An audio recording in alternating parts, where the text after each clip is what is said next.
여러분, 사람들이 자기 이름값 하면서 산다면 얼마나 좋을까요? 하지만 실상 거의 대부분 이름값 못하면서 살고 있는 게 현실입니다. 자기 이름값만 하면서 살아도 지금 우리가 사는 사회가 이 모양 이 꼴은 안 될 것 같습니다. 나라는 인간을 규정하는 단어, 그게 바로 이름이죠. 이름. 여러분, 그런데요, 지금 여기에 있는 우리들에게 사실은 또 다른 이름이 있습니다. 이 우리들, 지금 여기 있는 우리들을 규정하는 단어가 있어요. 그게 뭘까요? 이 이름이야말로 진짜 우리들의 정체성을 규정해주고 이 이름값을 하려고 사는 게 진짜 인생인 것 같습니다. 어떤 이름일까요? 비슷했습니다. 네, 그리스도인입니다. 그래서 여러분, 제 이름은 그리스도인입니다. 이 이름이 저의 삶을 결정짓고요. 이 이름이 제 삶의 기준이 되며 그리스도인이 바로 제 정체성이라고 말하고 싶습니다. 지금 이 자리에 있는 성도 여러분들의 이름도 그리스도인인 줄 믿습니다. 그런데 여러분, 오늘 본문에 나온 야곱의 이름의 뜻이 뭘까요? 야곱의 이름의 뜻이 바로 속이는 자, 빼앗는 자라는 뜻을 가지고 있죠. 야곱은요, 정말 이름값 하면서 살았습니다. 네, 속이고 빼앗는 삶을 살았죠. 에서에게 떡과 팥죽으로 장자권을 속여서 빼앗고요, 이삭에게 자기가 에서인 것처럼 속여서 장자의 축복을 빼앗았죠. 그런데 그렇게 속이고 빼앗는 인생을 살았던 야곱이요, 이스라엘이란 이름을 새로 받게 됩니다. 오늘 본문을 살펴보니까. 여러분, 이름을 새로 받는다는 건요, 이제부터 이 사람의 정체성이 뒤바뀐다는 의미입니다. 한 사람의 인생이 송두리째 바뀌는 일이 오늘 본문에 나타나고 있습니다. 여러분, 본문을 좀 더 잘 이해하기 위해서 지금 야곱이 어떤 상황인지 간단하게 얘기하자면요, 이 장자의 축복을 에서 대신 가로채고 난 후에 형인 에서가 야곱을 죽이려고 하자 야곱이 엄청 멀리 떨어져 있는 삼촌 집으로 도망을 가게 되죠. 그렇게 해서 삼촌 집에 살면서 결혼도 하게 되고 애도 낳고 어찌저찌 해가지고 부자가 돼서 됐는데, 어느 날 하나님께서 다시 돌아가라 하고 말씀을 하시네요. 그래서 야곱은 그 말씀에 순종해서 형 에서가 있는 땅으로 돌아갑니다. 야곱이 돌아온다는 소식을 들은 에서가요, 400명의 부하들을 이끌고 야곱을 만나러 오죠. 왜 400명의 부하를 이끌고 야곱을 만나러 올까요? 아주 그냥 그렇죠. 네. 형 에서가 이렇게 군대를 이끌고 온다는 소리를 듣자 야곱이 엄청 불안해졌어요. 그래서 야곱이 꾀를 냅니다. 그래서 첫 번째 부대는 종들과 뇌물을 한 부대로 만들어서 먼저 보내고요, 두 번째 부대도 종들과 뇌물을 또 보내서 또 만들어서 보내고요, 세 번째도 또 종들과 뇌물을 만들어서 세 부대를 먼저 보내고, 그 다음에 마지막으로 아내와 아이들, 이렇게 아내와 아이들 또 한 부대를 만들어서 앞으로 먼저 보냅니다. 이렇게 자기보다 앞으로 착착착착 먼저 보내서 이 모든 것들을 순서대로 받은 에서가 최종적으로 야곱인 자기를 만날 때 어느 정도 마음이 풀어지는 그런 효과를 노리려고 이렇게 단계별로 계획을 짰죠. 머리에 정말 엄청 썼습니다. 그렇게 해도 걱정과 불안을 떨쳐버리지 못한 채 혼자 남은 야곱에게 오늘 본문에서 누군가가 찾아옵니다. 그리고 갑자기 야곱을 공격하죠. 달밤에 씨름을 시작합니다. 그렇게 대뜸 시작된 씨름이요, 날이 새도록 끝나지가 않아요. 그렇게 날이 새도록 씨름하던 야곱은요, 지금 자기가 씨름하는 이 분이 하나님인 걸 알아차립니다. 30절에 보면 야곱이 스스로 고백을 하죠. 하나님과 내가 대면했다, 이렇게 이야기를 합니다. 근데 여러분, 이 본문에서요, 굉장히 특이한 점이 있습니다. 하나님과 씨름하면 보통 누가 이길 것 같아요? 자, 내가 하나님과 씨름한다고 한번 생각해 보십시오. 자, 삿발을 딱 잡고 하나님과 끙차하고 힘을 쓰면 누가 이길 것 같습니까? 하나님이 이겨야 정상이죠. 그런데 이 본문은요, 반대의 상황이 펼쳐짐을 얘기합니다. 하나님이 야곱을 이기지 못합니다. 이게 말이 되나요? 전능하신 하나님께서 인간 하나를 이기지 못하는 일이 생깁니다. 여러분, 그런데 말이죠. 사실은요, 어제도 하나님께서 씨름에서 이기지 못하셨습니다. 어쩌면 오늘 지금 이 순간에도요, 씨름에서 지고 있을지 몰라요. 누가? 하나님께서. 누구한테 이기지 못하실까요? 누구와의 싸움에서 이기지 못하실까요? 나와의 싸움에서 이기지 못하십니다. 여러분, 우리는요, 거의 늘 하나님과의 싸움에서 내가 이깁니다. 기도할 때 보면요, 하나님 뜻을 알게 해달라는 기도보다 가만히 들여다보면 나에게 무언가를 달라는 기도가 퍼센테이지가 훨씬 많지요. 거의 내 뜻을 하나님이 받아들일 때까지 밀어붙입니다. 그러면 어떤 일이 벌어지나요? 하나님께서 나와의 씨름에서 지십니다. 일방적인 내 간구를 들어주실 때가 꽤나 많습니다. 잘 생각해 보십시오. 하나님께서는 나와의 씨름에서 져주실 때가 참 많아요. 저는 좀 아닌 것 같은데요. 하나님이 내 뜻을 받아주시 않는 것처럼 느껴질 때가 있는데요. 예, 그런 경우도 있습니다. 예, 그런 경우가 있는데, 그러면요, 참 많은 경우에 우리가 하나님을 원망합니다. 하나님께 등을 돌립니다. 왜 내 요구를 들어주지 않으시냐고 하나님께 따질 때가 많습니다. 정말 말 그대로요, 야곱과 같은 것이 우리 인간입니다. 하나님을 속이는 자가 바로 우리입니다. 예배하고 찬양할 때는요, 입술로는 하나님을 사랑한다고, 주만 의지한다고 하긴 하는데 막상 실제로 삶에 들어가면 하나님 뜻보다는 내 뜻대로 삶이 돌아가기를 원하고 있어요.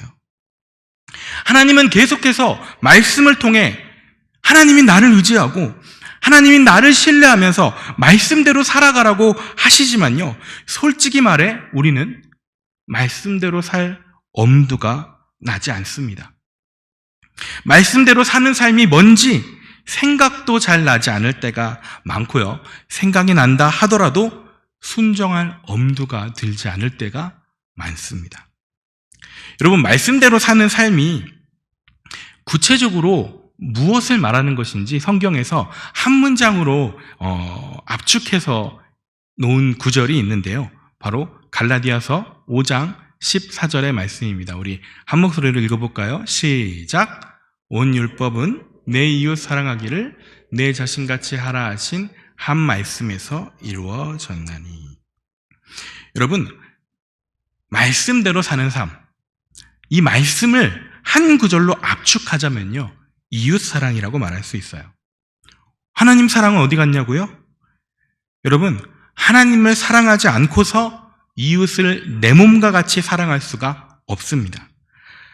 그렇게 손해보고 희생하면서 이웃을 사랑하려면요, 하나님께 공급받지 않고서는 금방 지쳐버리기 때문에 하나님께 공급받아야만 가능한 것이 바로 이웃 사랑이에요. 그렇기 때문에요, 말씀에 순종한다는 건요, 말씀대로 사는 삶이라는 건요, 이웃을 사랑한다는 말씀에 순종한다는 것으로 압축해 볼 수가 있습니다. 여러분, 그런데 문제가 있죠. 이웃을 내 몸과 같이 사랑하라는 말씀대로 살려면요, 내 이웃의 육신이 죽어가거나 혹은 마음이 죽어가는 그런 내 이웃을 외면하지 않으려면 내 시간과 내 돈과 내 열정과 내 에너지를 소모해서 옆 사람을 살려야 되는데요, 그러기에는 소모되는 내 시간과 돈과 노력들이 너무 아까워요. 내 자신을 위해서 힐링하면서 여유 부리는 시간은 별로 아깝지가 않은데 누군가를 살리기 위해 내 시간을 소모하는 건 썩 내키지가 않습니다. 이뿐만이 아니죠. 이웃 사랑이라는 말씀은 현실이라는 벽 앞에 맥없이 무너질 때가 많습니다. 나와 내가 속한 내 집단의 이익을 위해서 누군가는 불이익을 받고 희생해야 한다는 생각이 들 때, 그럴 때 이웃사랑은 슬며시 자취를 감춥니다. 어쩔 수 없이 다수를 위해서 소수가 희생할 수밖에 없어. 이런 논리를 피면서 효율을 따지면서 소수의 희생을 정당화하기 시작하죠. 이런 모든 일들 속에서요, 이 현실에서 벌어지는 이 모든 일들 속에서 우리는 왜인지 모르지만 하나님과 상의하지 않을 때가 너무나 많습니다. 하나님의 뜻이 무엇인지 물어보지 못할 때가, 물어보지 않을 때가 너무나도 많아요. 좀 더 솔직히 얘기하면 하나님의 뜻이 무엇인지 내 이익과 연관되어 있는 일에 하나님의 뜻이 무엇인지 물어보기 싫어하는 것 같습니다. 괜히 물어봤다가 하나님 뜻이 내 뜻하고 다르면 내 마음이 불편해지거든요. 결국 내 뜻대로 하려고, 결국 내가 속한 집단의 이익을 추구하려고 성경이 말하는 하나님의 방법, 이웃 사랑은요, 슬며시 외면해버립니다. 그러면서 이렇게 말하죠. 현실은 말씀과 다르다고. 나 혼자 말씀 순종해봤자 세상은 달라지는 것 하나 없다고. 쬐끔 말씀 순종해봤더니 나만 피곤하고 나만 손해본다고 이야기합니다. 그래서요, 오늘날의 많은 분들이 적당히 헌금 내고 적당히 예배드리고 적당히 눈물 흘리면서 회개기도 하면 아주 나이스한 신앙인이 될 수 있기 때문에 우리는 내가 할 수 있는 부분과 내가 할 수 없는 부분을 내 스스로 미리 다 짜놓고 하나님 말씀이 내가 이렇게 짜놓은 프레임을 건들지 않는 범위 내에서만 봉사하고 헌금하고 예배드립니다. 우리가 은혜 받은 예배라는 게 사실은요, 야, 오늘 설교, 찬양, 기도 참 좋았어. 마음이 뭉클해지더라. 감동받았어. 은혜 받은 것 같아. 이렇게 말하는 어떤 감정적인 부분에서 끝나거나 아니면 평소보다 조금 착한 일의 횟수를 살짝 늘리는 것 정도로 끝나는 경우가 많습니다. 이 모든 게요, 전부 다 하나님과의 씨름에서 내가 이기는 순간들입니다. 그런데요, 하나님과의 씨름에서는 내 뜻대로 하는데 특이하게도요, 우리가 거의 백전백패하는 씨름이 있는 것 같아요. 어떤 씨름일까요? 돈과 욕심과의 씨름, 질투와 시기와의 씨름, 안락과 쾌락과의 씨름, 교만과 태만과의 씨름, 힘과 명예와의 씨름, 이런 것들은요, 거의 백전백패를 자랑하고 있는 것 같습니다. 아니, 아예 이런 것들하고는 씨름을 시작조차 안 하고 두 팔 벌려 환영하는 게 우리인 것 같아요. 그렇게 욕심과의 씨름에서 져버린 우리들은요, 이 욕심으로 가득 차버린 마음을 가지고 다시 이 욕심의 마음을 가지고 하나님과 씨름해서 하나님을 이기려고 듭니다.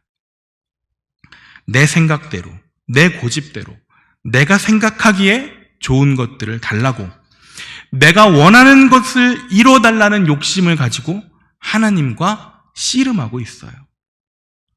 그렇게 오늘 본문에 나오는 야곱도요, 자기가 원하는 걸 얻기 위해 하나님과의 씨름에서 필사적으로 이기려고 합니다. 여러분, 아까 야곱이라는 이름의 뜻이 뭐라고 했었죠? 속이는 자, 빼앗는 자. 어떤 수단과 방법을 가리지 않고서도 자기가 원하는 것은 기어코 얻고야만은, 자기 힘으로 모든 것을 성취하려는 사람이 바로 야곱이죠. 그래서 하나님과의 씨름하는 순간에서도 마찬가지였습니다. 어떤 수단과 방법을 가리지 않고서도 하나님을 이겨서 내가 원하는 걸 이루려고 정말 온 힘을 다해 씨름합니다. 지금 야곱은요, 하나님을 마치 램프의 지니처럼 대하고 있어요. 자기가 원하는 걸 이루어 달라고 용쓰고 있습니다. 그런데 하나님께서는 야곱이 원하는 걸 이루어 주기는커녕 어떻게 하시나요? 허벅지 관절을 쳐서 절름발이로 만들어 버리시죠. 여러분 한번 생각해 보십시오. 당장 눈앞에 에서가 400명이나 되는 군사들을 이끌고 나를 죽이려고 와 있는 마당에, 아니 하나님께서 좀 더 나에게 큰 힘을 주셔서 에서를 물리칠 수 있게 해주시기는커녕 이건 뭐 도망도 못 치는 절름발이로 만들어 버리시는 게 이게 정상이십니까? 이건 그냥 에서한테 그냥 대놓고 죽으라는 소리나 다름이 없죠.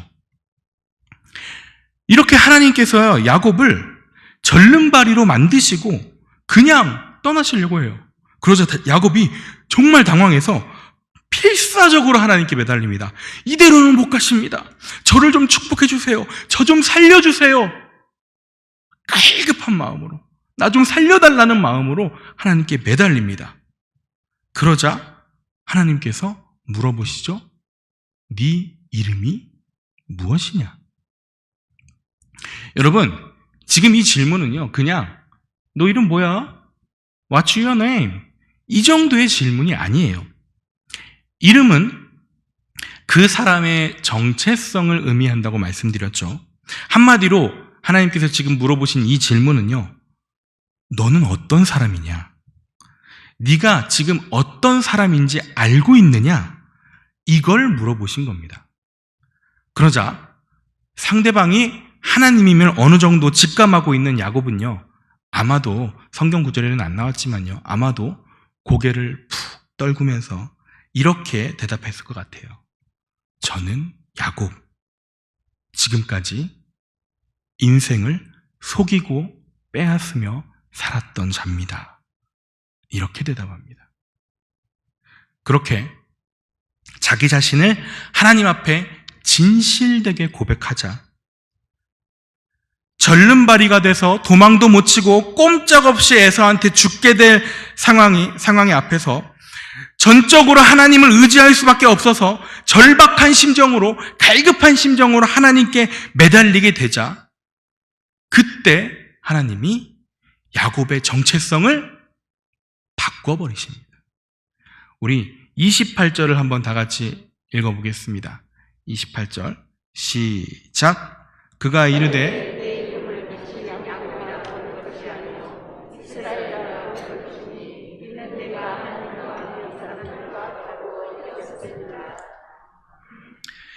여러분, 이스라엘이란 단어의 의미는요, 하나님과 겨루어 이긴 자라고 1차적으로는 그렇게 해석이 되지만요, 이 문구의 정확한 번역은요, 하나님과 더불어 힘을 얻게 된 자라는 것을 의미하고, 이 말 안에 이거를 이루는 단어 속에는요, 통치하다라는 개념이 쫙 깔려 있습니다. 그래서 이스라엘이라는 단어의 의미는 하나님이 통치하신다 라는 개념으로 보셔야 됩니다.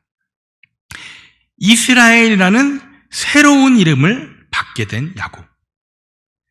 새 이름은요, 여러분, 새 이름은 새로운 삶의 방식으로 살아간다는 걸 의미하죠. 지금까지 살아왔던 나의 삶의 방식을 완전히 폐기하고 새로운 삶의 방식으로 살아간다는 걸 의미합니다. 완전히 새로운 신분으로 살아간다는 거죠. 그래서 야곱은 더 이상 속이는 자, 자기가 원하는 것을 얻기 위해서 남을 속이고 빼앗는 그런 삶의 방식은 버리는 사람이 됩니다. 이제 그는 어떤 사람이에요? 이스라엘이라는 사람이에요. 하나님이 통치하시는 사람, 하나님의 힘을 공급받는 사람, 이게 이 이스라엘이라는 사람의 정체성이 된 것입니다. 여러분, 오늘 우리에게 주시는 하나님의 말씀이 바로 이것이에요. 더 이상 야곱으로서 살아가지 말아라. 네가 원하는 걸 얻기 위해 하나님을 속이고 사람을 속이면서 빼앗는 그런 삶을 사는 것이 아니라 하나님의 통치를 받는 이스라엘로서 살아가라고 말씀하십니다. 하나님의 힘을 공급받아서 그 공급받은 힘으로 하나님의 뜻을 이루며 살아가라고 말씀하십니다. 그렇게 우리가 완전히 새로운 정체성으로 이전의 삶을 폐기하고 새로운 삶의 방식으로 살아가라고 말씀하시는 이 말씀이죠. 여러분, 그리고 신약 시대를 살아가는 우리에게는 이스라엘이라는 정체성, 이스라엘이라는 삶의 방식과 더불어서 또 하나 뚜렷하고 확실한 정체성이 있죠. 아까 우리의 진짜 이름은 뭐라고 말씀드렸죠? 그리스도인입니다. 우리는 그리스도인이에요. 하나님이 통치하시는 사람, 하나님의 힘을 공급받는 이스라엘이라는 이름과 더불어서 그것과 함께 예수 그리스도가 주인인 사람, 그리스도인, 이것이 우리의 새로운 이름이자 우리의 진짜 정체성입니다. 우리가 하나님의 통치를 받는 이스라엘이자 예수 그리스도가 주인인 그리스도인으로서 살아갈 때 하나님께서 우리에게 31절의 풍경을 우리 삶에 펼쳐주시리라 믿습니다. 우리 31절을 다 함께 읽겠습니다. 시작.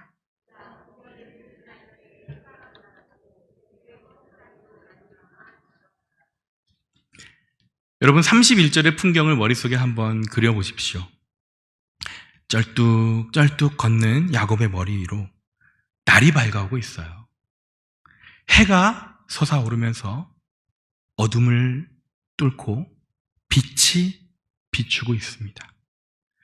여러분, 여전히 야곱의 앞에는요, 칼 들고 나를 향해 다가오는, 나를 죽이려고 다가오는 에서가 있는 이 현실이 하나도 변하지 않았어요. 심지어 하나님을 만나기 전에는 에서 앞에서 열심히 도망칠 수 있는 두 다리라도 있었는데요. 지금은요, 도망칠 수도 없는 절름발이 상태로 오히려 더 악화된 것 같아요. 어떻게 보면 더 큰 절망인 상태인지도 모릅니다. 그래서 지금 야곱은 31절의 야곱은요, 아마도 계속해서 이 위기를 탈출할 수 있게 도와주세요, 나 좀 살려주세요 하면서 계속해서 절뚝거리면서 절박한 심정으로 기도하고 있을 겁니다.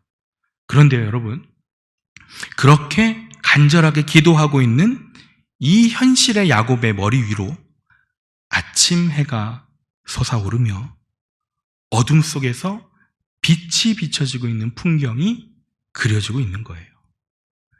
이스라엘이라는 정체성, 이스라엘이라는 새로운 신분으로 출발하고 있는 야곱, 그 새로운 신분을 가지고 출발했어요. 현실은 아직 변하지 않았지만 출발하고 있는 야곱에게 어둠을 뚫고 솟아오르는 빛이 비춰지고 있는 겁니다. 여러분, 우리들도 마찬가지예요. 지금까지 내 힘으로 살아오며 내가 원하는 것들을 얻으려고 발버둥 칠 때는요, 온통 우리 주변이 어둠과 같았을 겁니다.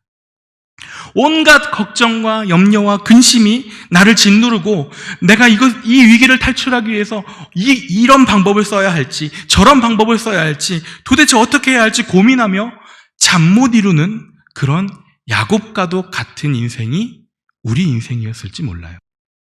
그래서 어떻게든 하나님께 내가 원하는 걸 받아내려고 바둥거렸을지도 모릅니다.